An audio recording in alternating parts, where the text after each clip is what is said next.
하나님은 무한대의 지혜를 가지고 있으나 순서껏 말씀을 하므로 앞으로는 사람의 몸이 나는 학설을 논할 때가 있다고 했던 것이다. 그때에 날아다니는 학설을 못 듣고 땅속에 묻힌 사람은 억울하다. 그날에 이르러 의인은 날아다니는 것이다. 마음만 먹으면 어디든지 간다.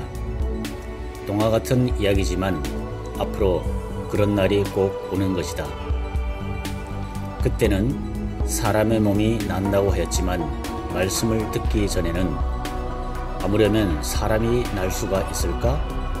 라고 의심을 하면서 수수께끼요 믿어지지 않겠지만 앞으로 실제로 사람이 날아다니는 것이 보편화될 때에는 난다는 사실이 그렇게 이상하거나 귀한 줄을 모르게 되어 있는 것이다.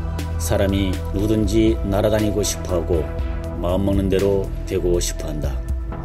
그것은 바로 사람 마음속에 날아다녔던 경험이 있는 피가 흐르고 있기 때문이다. 피로 말미암아 인간의 몸의 구조가 변하는 것이다. 하나님의 피로 말미암아 인간의 몸의 구조가 변하게 되어 있는 것이다.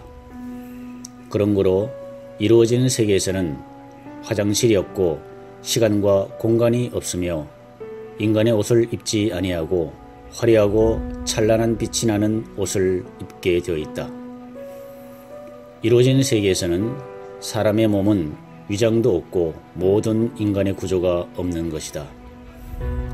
완전히 구조가 하나님의 피로 이루어진 거로 하나님의 형상으로 이루어지고야 말며 그 얼굴과 몸에서는 광채가 나며 그 몸은 억만문지 1초 사이에 온 우주를 억천만 번이라도 돌아갈 수가 있는 완전 자유 속에서 사는 영광 속에 희열 속에 사는 존재로 화하는 것이다.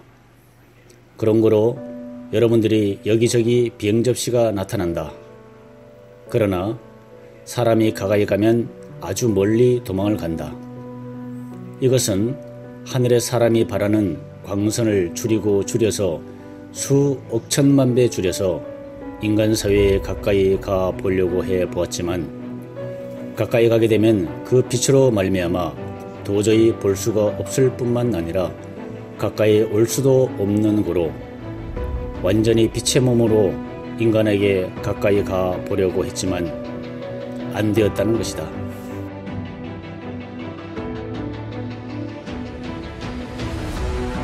여러분들이 지금 가지고 있는 피를 가지고는 영생이 불가능한 것이다.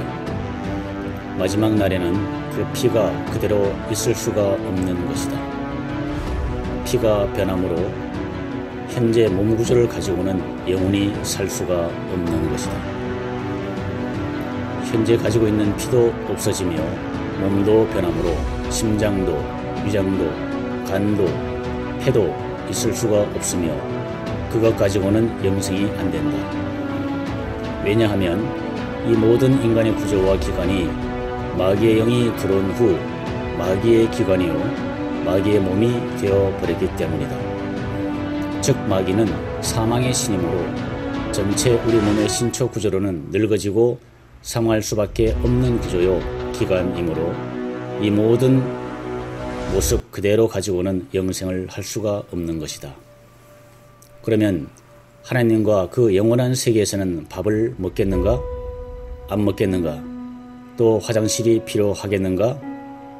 그런 거로 그 세계에서는 위장이니 심장이니 하는 구조가 변하지 않으면 안 되는 것이다. 이렇게 변화가 된 후에는 몸이 있다가도 없어지고 없다가도 있어질 뿐만 아니라 마음대로 시공을 초월하여 변신과 분신의 능력을 행할 수가 있는 것이다. 여러분들에게 시간 말씀을 드리지만 하나님의 신이 되는 사람은 마음대로 자유자재로 움직이는 것이다. 그것이 요술이 아니요 하나님의 정상적인 움직임인 것이다. 좀 더 나아가면 더욱더 놀라운 역사가 일어나는 것이다.